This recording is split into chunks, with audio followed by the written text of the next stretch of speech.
नमस्कार। कार्यक्रम सन्दर्भमा यहाँहरूलाई स्वागत छ। म अफरोज। जनता टेलिभिजनको कार्यक्रम सन्दर्भ शनिबार बाहेक हरेक दिन बिहान 7:30 बजे, सोही दिन पुनः प्रसारण 4:30 बजे र राति पुनः प्रसारण 9:30 बजे हेर्न सक्नुहुनेछ। आजको सन्दर्भमा हामीले नेकपा एमालेका केन्द्रीय सदस्य गोविन्द प्रसाद दुलाल सरसँग समसामयिक राजनीतिक विषयवस्तु, लेखकहरूको अवस्था र उहाँले प्रकाशन गर्नुभएका पुस्तकहरूको बारेमा र प्रकाशन गर्न लाग्नुभएका पुस्तकहरूको बारेमा छोटो कुराकानी गर्नेछौँ। आउनुहोस् उहाँलाई स्वागत गरौँ। गोविन्द सर, यहाँलाई कार्यक्रममा स्वागत छ। हस्, धन्यवाद अफरोजी।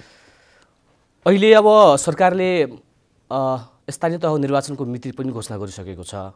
एमालेको तयारी के कस्तो छ, कस्तो भइरहेछ?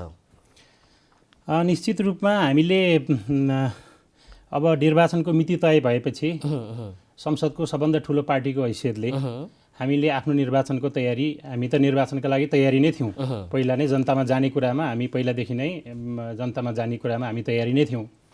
र अहिले त अब राजनीतिक जति बाहिरी मौसम चिसो छ त्यसको विपरीत नेपालको राजनीति अब स्थानीय निकायको निर्वाचन तोकिसकेपछि केही गरम भएको छ र हामी त निर्वाचनका लागि तयार छौँ। तर केही पार्टीका नेताहरू निर्वाचनप्रति अलिक त्रसित भएको हो कि र कानुनका कुराहरूलाई लिएर अझै पनि केही विवाद गर्दैछन् कि भन्ने लाग्छ। तर त्यसलाई एमालेले खबरदारी गर्छ, निर्वाचन हुन्छ।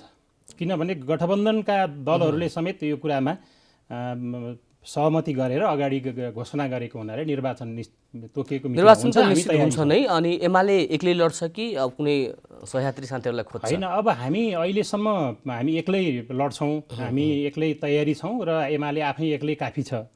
र अहिले त्यस्तो कुनै समीकरण गरेर जाने त्यस्तो निश्चित भइसकेको छैन।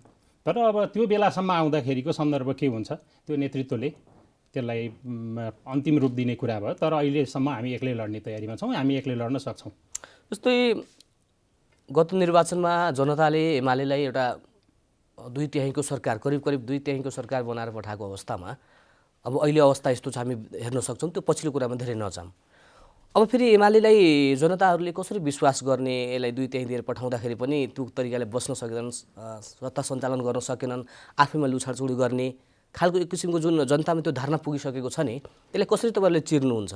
होइन, अहिले त त्यो कुरा त प्रष्टै छ। किनभने एमालेले सङ्गठन र केपी ओलीको सरकारको नेतृत्वले गरेका कामहरू मैले यहाँ दोहोऱ्याएँ भने लामो फियरिस्ट बन्छ। र त्यो अवस्था, केपी ओलीले नेतृत्व गरेको सरकारको अवस्था र त्यो बेलामा भएका विकासका गतिहरू र अहिलेको अवस्था तपाईँले हेर्नुहुन्छ भने त्यो आकाश पातालको फरक छ। किन फरक छ? तपाईँ अहिले कूटनीतिक क्षेत्रमा हेर्नुहुन्छ भने त्यो अलपत्रको अवस्था आइसकेको छ। व्यापारिक दृष्टिमा तपाईँ यो 54% भन्दा बढी व्यापार घाटा भइसकेको छ। निर्यात एकदम घटेको अवस्था छ। अहिले गएको 3-4 महिनाको अवस्थालाई हेर्ने हो भने त्यो राष्ट्र ब्याङ्कको तथ्याङ्कले पनि त्यो चाहिँ प्रमाणित गरिसकेको छ। अब यो ध्रुवीकरण, अहिलेको अवस्था ध्रुवीकरणको अवस्था हो, सत्ताको मोहको लागि भएको ध्रुवीकरण हो।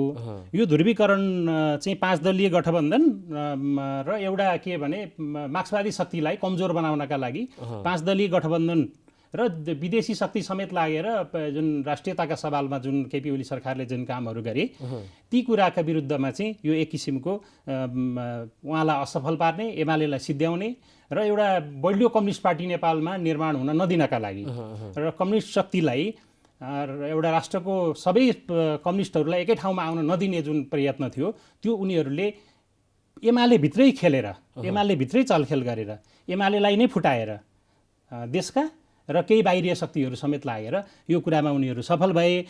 त्यसपछि त अब हामी कहाँ छौँ, हामीले के गर्यौँ भन्ने कुरा त त्यो प्रष्टै छ। किनभने अहिलेको अवस्था हेर्नुहोस् त, अहिलेको अवस्था हेर्ने हो भने यत्रो ध्रुवीकरण सत्ताको लागि तपाईँ मन्त्रालयहरू फुटाएर 14वटा मन्त्रालय बनाएको छ। संघीयतालाई कमजोर भएको अवस्थामा संघीयता समेत कमजोर यो चाहिँदैन भनेर एउटा पार्टीहरूले अभियान चलाएका छन्।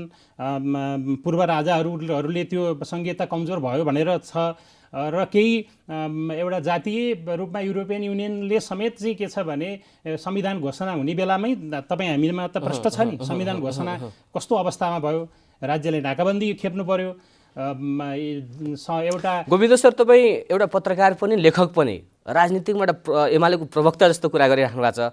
अलिकति तपाईँको पछिल्लो इतिहासबाट कुरा गरौँ। प्रजा परिषद जस्तो ऐतिहासिक पार्टीलाई तपाईँले एमालेसँग एकीकरण गराउनु भयो, अनि किन एकीकरण गराउनु भयो त्यस्तो ऐतिहासिक पार्टीलाई? अनि अहिले तपाईँ एकदम स्पष्ट रूपमा अब एमालेकै धेरै पहिलाको कार्यकर्ता हो कि प्रवक्ता जस्तै मजाले एमाले यस्तो गर्यो उस्तो गर्यो गरिराख्नु भएको छ। अलिकति छोटकरीमा यसको विस्तृत रूपमा जानकारी गराइदिनु न। अब हेर्नुहोस्, पहिला यो नेपालको राजनीतिक इतिहासमा विडम्बना के छ भने नेपालमा राजनीतिक इतिहास पढिँदैन र त्यो इतिहासलाई पनि अगाडि ल्याउने काम गरिँदैन। यो विडम्बना हो। पूर्वजहरूले गरेको योगदानलाई हामीले स्मरण गरेनौँ भने, पूर्वजहरूले गरेको योगदानलाई हामीले सम्झेनौँ भने हामीले गरेका कामहरू पनि पछिल्लो पुस्ताले सम्झिँदैनन्। त्यस कारणले हामीले इतिहासको सम्मान गर्नुपर्छ र त्यो परिपाटी यो अहिले बसेको देखिँदैन। पछिल्लो पुस्ताले त इतिहास कमै पढ्छन्। अब तपाईँले यो प्रजा परिषदको कुरा निकाल्नुभयो है। नेपालको राजनीतिक इतिहासमा अत्यन्तै लामो र गरिमामय इतिहास बोकेको नेपाल प्रजा परिषद जुन 1993 साल जेठ 20 गते टङ्कप्रसाद आचार्यको अध्यक्षतामा 5 जना युवाहरूले त्यो बेलामा राणाशाहीको अन्त्यका लागि गीता छोएर जुन एउटा नेपालको पहिलो राजनीतिक पार्टी गठन गरिएको थियो, त्यो राजनीतिक पार्टीले आफ्नो कार्यकालमा महत्त्वपूर्ण उपलब्धि गर्यो। तपाईँलाई म स्मरण गरौँ, ए राणा हो तिमीहरूले गरेको अत्याचार धेरै दिन टिक्ने छैन भनेर टङ्कप्रसादजीले आफ्नो हातले लेखेको अक्षर आफ्नो इन्डियाबाट बोकेर आफैले बोकेर ल्याएको लिथो मेसिनमा छापेर जेठको भोटो देखाउने जात्राको दिन चाहिँ त्यो पर्चा छर्नुभयो। नेपालको त्यो पहिलो पर्चा थियो, त्यो पर्चा आन्दोलनको पहिलो दिन थियो। हामीले त भनेका छौँ त्यो जेठ 20 त्यो 10लाई चाहिँ हामीले के छ भने पर्चा दिवसको रूपमा मनाउनुपर्छ अब भनेर त्यो अभियानमा लागेका छौँ। अब प्रजा परिषदले आफ्नो कालखण्डमा हेर्नुहोस्, नेपालको राजनीतिक इतिहासमा प्रजा परिषद मात्रै नेपालको माटोमा जन्मेको पहिलो पार्टी हो। प्रजा परिषद यहाँ सुरु भयो 93 सालमा। त्यसपछि 97 सालको घटना भयो, चरम दमन भयो, 4 जनालाई मृत्युदण्ड दिइयो। टङ्कप्रसाद आचार्य, रामहरि शर्मा, चुडाप्रसाद शर्मा, गोविन्द प्रसाद उपाध्याय लगायतलाई उहाँहरूले बाहुन भएको नाताले राणाहरू धर्ममा विश्वास गर्थे, उनीहरूले चाहिँ ब्रह्म हत्या लाग्छ भनेर उनीहरूले मारेनन्। उहाँहरूलाई हामी जिउँदा शहीद पनि भन्छौँ। त्यसपछि धेरै इन्डियामा गणेशमानजीहरू जो टङ्कप्रसादसँग सहकार्य गरेका नेताहरू हुनुहुन्थ्यो, उहाँहरू प्रवासमा जानुभयो, इन्डिया जानुभयो। इन्डियामा 2003 सालमा उहाँहरूले कङ्ग्रेस बनाउनु भयो, राष्ट्रिय काङ्ग्रेस बनाउनु। मैले त यसलाई अलिकति सक्छु। त्यसपछि त्यो हुँदै 6 सालमा कम्युनिस्ट पार्टीको स्थापना भयो। यसरी राजनीतिक पार्टीहरूको निर्माण हुँदै गयो। तर नेपालको राजनीतिक इतिहासमा त सङ्गठित रूपमा चाहिँ एउटा आन्दोलन सञ्चालन गर्ने पार्टी त प्रजा परिषद हो। अब त्यसले किन एकीकरण गर्यो तपाईँको प्रश्नमा म आएँ। त्यो किन भन्दा हेर्नुहोस्, अब अहिलेको राजनीति त्यो 97-93 सालको जस्तो राजनीति छैन। अहिलेको राजनीति मलाई भन्न अप्ठ्यारो लाग्दैन। शक्ति, साधन, त्यसपछि सङ्गठन, त्यसपछि विचार, यी सबै कुरालाई मिलाएर लान सकेन भने राजनीतिमा नेतृत्व जान सक्दैन। र अहिलेको हाम्रो संवैधानिक व्यवस्थाले पनि एउटा थ्रेसहोल्डको व्यवस्था भयो, प्रत्यक्ष निर्वाचनमा जित्नै पर्ने कुराहरू भयो। यी कुराले गर्दा साना पार्टी सञ्चालन गर्नलाई केही कठिन भएको सन्दर्भ थियो, छ नै। त्यसमा पनि रामहरि शर्माले आफू जीवित हुन्जेल प्रजा परिषदलाई चाहिँ यसलाई उहाँ त संस्थापक महासचिव हो, 97 सालको चाहिँ योद्धा हो। त्यसकारणले गर्दा उहाँहरूले त्यो पार्टीलाई निरन्तरता दिनुभयो। तर उहाँको स्वर्गारोहणपछि पार्टी सञ्चालन हुन सक्ने अवस्था रहेन र केही मान्छेहरू आउनुभयो, आउने जाने क्रम प्रजा परिषदमा भयो। तर प्रजा परिषदलाई अगाडि बढाउने कुरा नभइसकेपछि म मेरो बुवादेखि नै 2015 सालमा मेरो पूर्व 2 नम्बर, त्यो बेला दोलखा रामेछाप पूर्व 2 नम्बर भनिन्थ्यो, त्यहाँदेखि नै मेरो बुवा प्रजा परिषदमा क्रियाशील हुनुहुन्थ्यो। मैले प्रजा परिषद काठमाडौँ आइसकेपछि 50 सालदेखि नै मैले प्रजा परिषदमा चाहिँ के भने क्रियाशील भएर काम गरेँ, विद्यार्थी परिषदको अध्यक्ष भएँ।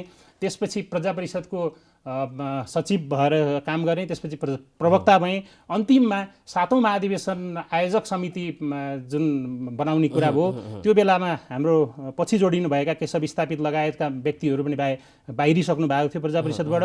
त्यसपछि म सचिव भएको नाताले मलाई 7औं राष्ट्रिय सम्मेलन आयोजना सम्मेलन गर्नका लागि जुन कार्यवाहक नेतृत्व सम्मेलन आयोजक समितिको अध्यक्षको रूपमा रामहरि शर्माले मलाई लेखेर दिनुभयो र म प्रजा परिषदको नेतृत्वमा पुगेँ। जस्तो पार्टी एकीकरण गर्नु त त्यसलाई नराम्रो मानिँदैन, तर कुन विचारले तपाईँ त्यहाँ एकीकरण हुनुभयो त्यो विचार अहिले त्यहाँ तपाईँको कार्यान्वयन भइरहेछ कि छैन भन्ने कुरो हो। ठिक हो। तपाईँको प्रश्नमा कुरा के हो भने यो प्रजा परिषद प्रगतिशील हो, यो कुरामा दुई मत छैन। तपाईँलाई मैले एउटा स्मरण गराउँ, 1997 सालमा टङ्कप्रसादजीलाई जेलमा लगिँदाखेरि सिक्रीले बाँधेर राणाहरूले जेलमा लाँदाखेरि त्यही जेलमा धर्मभक्त लगायत गणेशमानजी अरू थिए र त्यहाँ चाहिँ साङ्लाको छिन्द्रिङ आवाज आउँदै टङ्कप्रसादजीलाई लिएर जाँदाखेरि धर्मभक्तजीले प्रजा परिषदको उपाध्यक्षले के भन्नुभयो भनेदेखि ए कमरेड द कमरेड प्रेसिडेन्ट आउनुभयो सलोट गर्नुहोस् भनेर जेलमा भएका साथीहरूलाई भन्दा सबैले टङ्कप्रसादजीलाई सलोट गरे।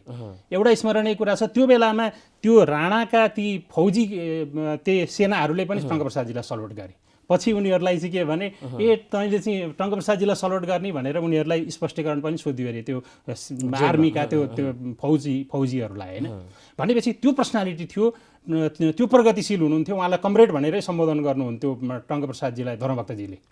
भनेपछि टङ्कप्रसादजीको प्रगतिशील विचार थियो भन्ने कुरा त तपाईँले कसरी बुझ्नुहुन्छ भने उहाँले 2003 सालमा विश्वेश्वर प्रसाद कोइरालाले टङ्कप्रसादजीलाई राष्ट्रिय काङ्ग्रेसको कलकत्तामा भएको सम्मेलनले अध्यक्ष घोषणा गर्यो, जबकि टङ्कप्रसादजी यहाँ नेपालको जेलमा हुनुहुन्थ्यो र उहाँले त्यो चाहिँ जेलबाट केही कुरा गर्नु भएन। तर जेलबाट निस्किसकेपछि उहाँले त्यो स्वीकार गर्नु भएन। बिपी आफू कार्यवाहक विश्वेश्वर प्रसाद कोइराला त कार्यवाहक अध्यक्ष भएर टङ्कप्रसादजीलाई चाहिँ अध्यक्ष बनाउनु भएको हो। यो कुरा त प्रजा परिषदमा विद्या वारिदी गर्नेहरूले थेसिसमा लेखेका छन्। वैचारिक रूपमा तपाईँले कसरी एक हुनुहुन्छ अहिले? हो, यो कुरा चाहिँ के छ भन्नुहुन्छ भने हामी प्रगतिशील विचारधारा प्रजा परिषद पनि हो र अब राष्ट्रियताका सवालमा जनजीविकाका सवालमा चाहिँ के छ भने हाम्रो एमालेसँग कुरा मिल्यो। अहिले मात्रै होइन, 2008 तपाईँले एउटा म स्मरण गरौँ, 2008 सालमा पुष्पलालजीले भुरुङखेल स्वयम्भूको भुरुङखेलमा संयुक्त मोर्चाको एउटा बैठक बोलाउनु भएको थियो। त्यो प्रगतिशीलहरूको बैठक थियो। त्यसमा टङ्कप्रसादजी पुष्पलालजी, त्यो ऐतिहासिक फोटो छ, त्यो अरविन्द रिमालजीको किताबमा त्यो छापिएको पनि छ। 1997 2017 साल एक अवलोकन भन्ने किताबमा छापिएको पनि छ। र त्यो किसिमको टङ्कप्रसादजीले त्यो मोर्चाको उहाँ अध्यक्ष हुनुभयो। वामपन्थीहरूसँगै सहकारी गर्दै आउनुभएको थियो टङ्कप्रसादजीले। र पछिल्लो चरणमा पनि के छ भने हामी वामपन्थीहरू तपाईँले टङ्कप्रसादजीका पञ्चायत कालभरि निकालेका वक्तव्यहरू हेर्नुभयो भने पनि उहाँ चाहिँ के छ भने नेपालमा प्रजातन्त्रको पुनर्स्थापना हुनुपर्छ, बहुदल चाहनुपर्छ भन्ने पक्षमै हुनुहुन्थ्यो।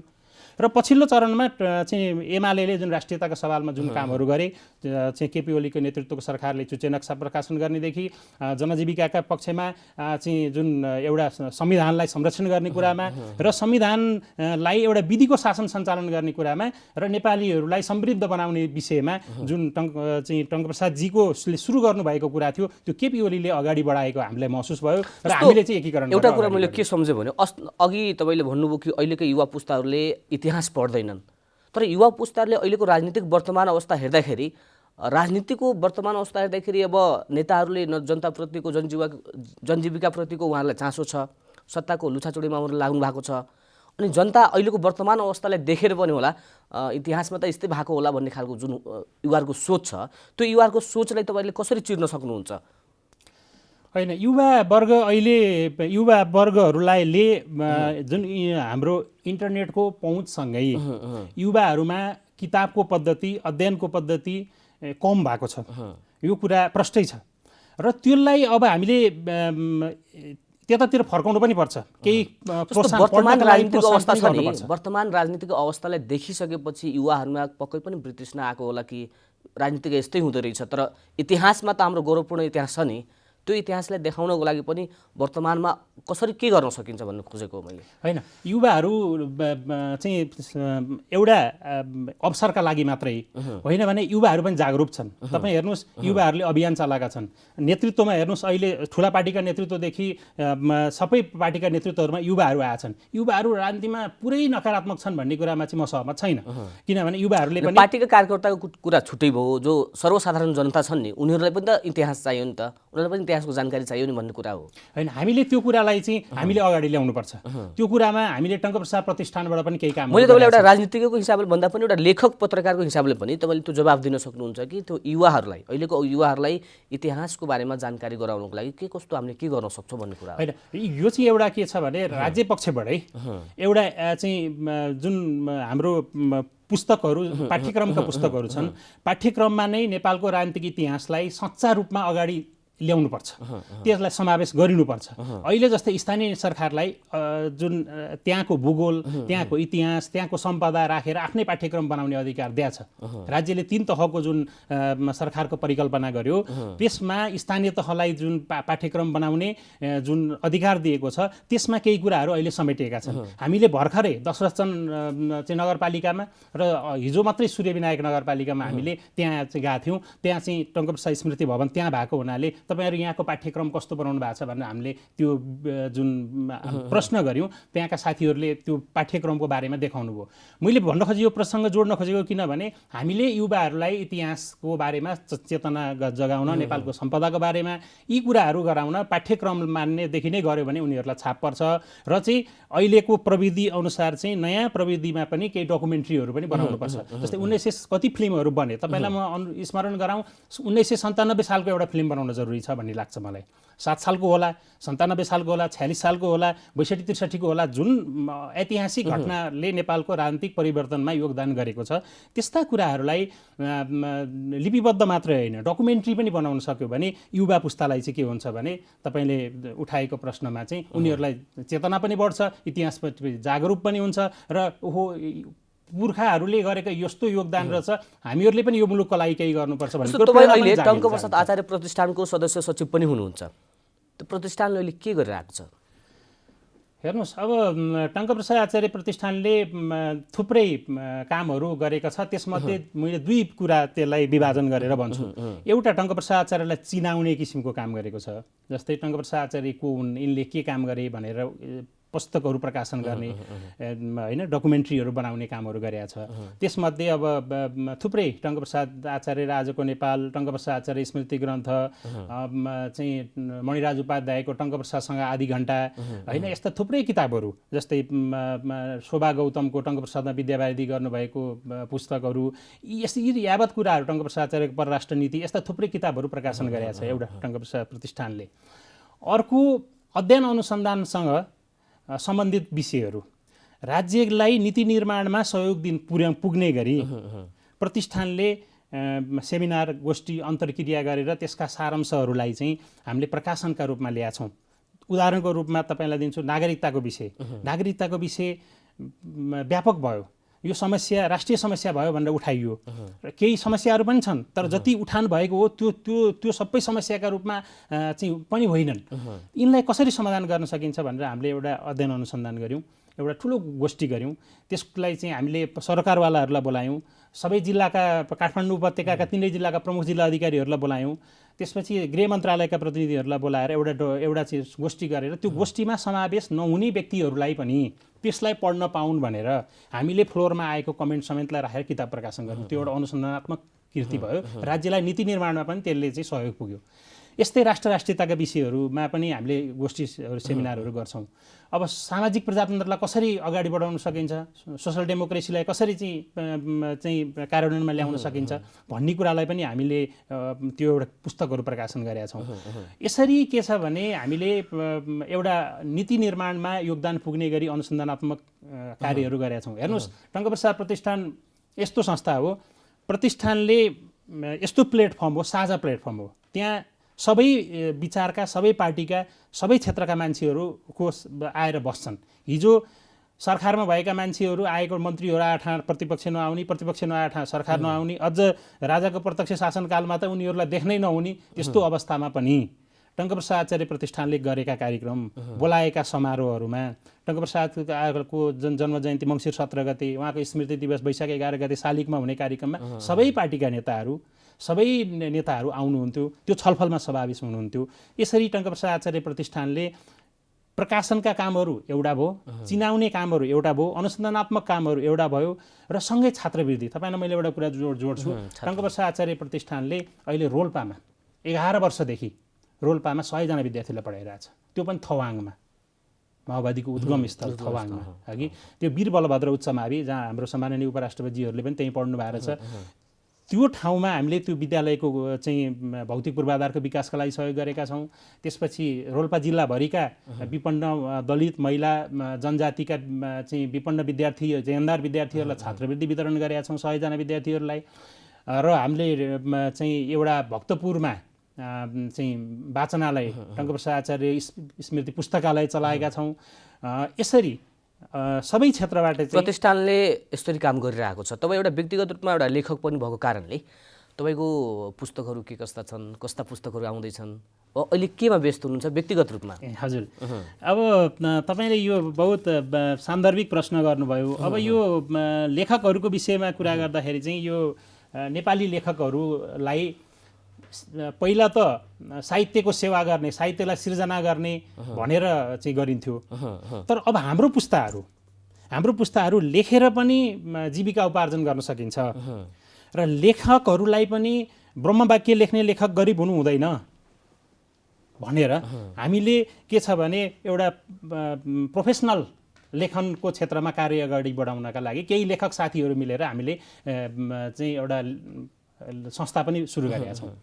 अब तपाईँले लेखकको मर्मको कुरा मलाई अलिकति जोड्न मन लाग्यो। लेखकको कुरा भएपछि हेर्नुहोस्, लेखकहरूको पुस्तक तयार गर्छन्, लेख्छन्, मेहनत गर्छन्, तर त्यो प्रकाशन गर्ने बेला लेखकसँग पैसा हुँदैन र प्रकाशक बल्ल बल्ल भेटिहाल्यो भने पनि अब हामी त अलिकति इतिहासमा चासो राख्ने, राजनीतिमा चासो राख्ने मान्छे, राजनीतिक इतिहासका र यो काव्यका किताबहरूको प्रकाशकै पाइँदैन, प्रकाशन गर्न गाह्रो मान्छन् होइन।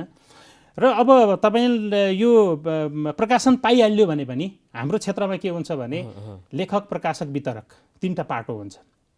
अब प्रतिशतको हिसाबले आर्थिक कुरामा जोड्नुहुन्छ भनेदेखि तपाईँले 33% जस्तो पर्न जान्छ। लेखकले पाउने भनेको 25देखि 30% पाउने हो त्यो रोयल्टी बापत। त्यो रोयल्टी पनि हेर्नुहोस्, प्रकाशक र चाहिँ वितरक एउटै पर्यो भने त किताबै बिक्री भएको छैन भनेर दराजमा सजाएर राखिदिन्छन् र त्यो लेखकलाई चाहिँ के छ भने रोयल्टी पनि पाइरहेको अवस्था हुँदैन। अब मेरो व्यक्तिगत कुरा तपाईँले जोड्नु, यो समग्र लेखकको कुरा भयो कि अब मेरो व्यक्तिगत कुरा जोड्नुहुन्छ भने मेरा 10-12वटा किताबहरू प्रकाशन छन्। मैले 60 साल सन् 2001मा नै त्यो शताब्दीका चर्चित नेपालीहरू मेरो पहिलो कृति हो। त्यो कृतिमा 1960 देखि 2060 सन् 2001 को कुरा गर्दैछु म, 22 वर्ष अगाडिको। त्यहाँ चाहिँ त्यो किताब मेरो पहिलो कृति हो। त्यहाँ 100 जना नेपालीहरूको बारेमा विस्तृत जीवनी छ। 1960 देखि 2060लाई आधार वर्ष मानेर त्यो कालखण्डमा आफ्नो विधा र आफ्नो क्षेत्रबाट योगदान गर्ने नेपालीहरू, राजनीतिक, आर्थिक, सामाजिक, कला, धर्म, संस्कृति लगायतका। त्यो लगायत के छ भनेदेखि हामीले जस्तै टङ्कप्रसाद आचार्य आजको नेपाल, संघीयताको सवाल र आधार, यस्ता थुप्रै किताबहरू प्रकाशन छन्। पछिल्लो चरणमा यो बायोग्राफी सम्बन्धी किताबहरू मेरो बढी प्रकाशन भए। किन यो गरियो भन्नुहुन्छ भने तपाईँलाई म खुलेर कुरा राख्छु, त्यसमा प्रकाशकमा उनीहरूको परिवार, प्रतिष्ठानहरूले सहयोग गर्छ, जसको बारेमा किताब तयार भएको छ। त्यो प्रकाशनमा ल्याउन सजिलो हुन्छ। जस्तै मेरो सैलुङका चितकारहरू भन्ने एउटा खण्डकाव्य छ, त्यो प्रकाशकै पाएको छैन मैले। हेर्नुहोस्, त्यो खण्डकाव्य हो मेरो, त्यो प्रकाशनमा आउँदैछ, त्यो आएको छैन। त्योभन्दा अरू किताबहरू पछि त्यो तयार भइसकेको किताबहरू नआएर अरू किताबहरू आए, बायोग्राफीका किताबहरू। किन भन्नुहुन्छ भने त्यो चाहिँ उनीहरूको परिवारले र प्रतिष्ठानले, बायोग्राफीले परिवारले, प्रतिष्ठानले केही छ भने सहयोग गर्न सक्छ। तपाईँले त्यो लेख्नुहुन्छ, लेखकले अब त्यो केही पारिश्रमिक पाउनुहुन्छ। प्रकाशन पनि होस् न, हामीले लेखेका किताबहरू प्रकाशन होस् भन्ने लेखकले चाहन्छ होइन। पछिल्लो चरणमा गोपाल प्रसाद रिमालको किताब मेरो प्रकाशन भयो। हामीसँग धेरै टाइम छैन गोविन्द सर, पुस्तक लेखेर बाँच्नु सकिन्छ अहिले? सकिन्छ। अहिलेको पुस्तक लेखेर बाँच्न अब चाहिँ सकिन्छ। अब चाहिँ त्यो चाहिँ बिस्तारै त्यो आफ्नो लेखकहरू पनि आफ्नो खुट्टामा चाहिँ उभिन सक्ने र त्यसलाई चाहिँ व्यावसायिक रूपमा अगाडि बढाउन सक्ने कुराहरू आएको छ। जस्तै मैले अघि पनि राखेँ, हामीले संस्था घोष राइटिङ नेपाल बनाएर अगाडि बढाएका छौँ है कि। जस्तै अब पछिल्लो, अब मैले तपाईँले अघि जोड्नु भएको थियो, पछिल्लो प्रकाशनहरूको विषयमा कुरा गर्नुभएको थियो। हेर्नुहोस्, अहिले हामीले एउटा 1997 सालको अभियन्ताहरू भन्ने किताब तयार गर्दैछु मैले। हाम्रो टिमले, टङ्कप्रसाद प्रतिष्ठानको टिम छ। कस्तो भने यो 1997 सालको अभियान एउटा व्यक्तिले, एउटा समूहले, प्रजा परिषदले मात्रै चलाएको अभियान होइन। हामी कार्यक्रमको एकदम अन्त्यमा छौँ सर। अब आउने पुस्तक तपाईँको कुन कुन छ? अहिले अब आउने पुस्तक यो 97 सालको अभियन्ताहरू भन्ने छ एउटा। त्यो 97 सालमा मृत्युदण्ड पाएका चाहिँ 18 वर्ष जेल बसेका चाहिँ सर्वसाधारण भएका 8 वर्ष 10 वर्ष गर्दै त्यो बेला लगभग 80 जनालाई कारबाही भएर छ।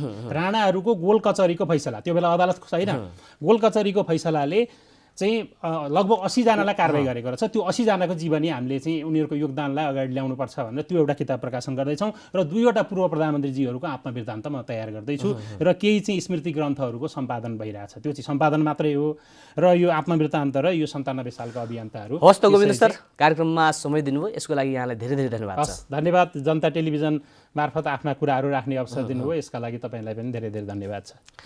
आजको सन्दर्भमा हामीले नेकपा एमालेका केन्द्रीय सदस्य गोविन्द प्रसाद दुलाल, उहाँ लेखक र पत्रकार पनि हुनुहुन्छ, उहाँसँग कुराकानी गऱ्यौँ अहिलेको राजनीतिक अवस्थाको बारेमा र लेखकहरूको अवस्था बारेमा पनि कुराकानी गऱ्यौँ।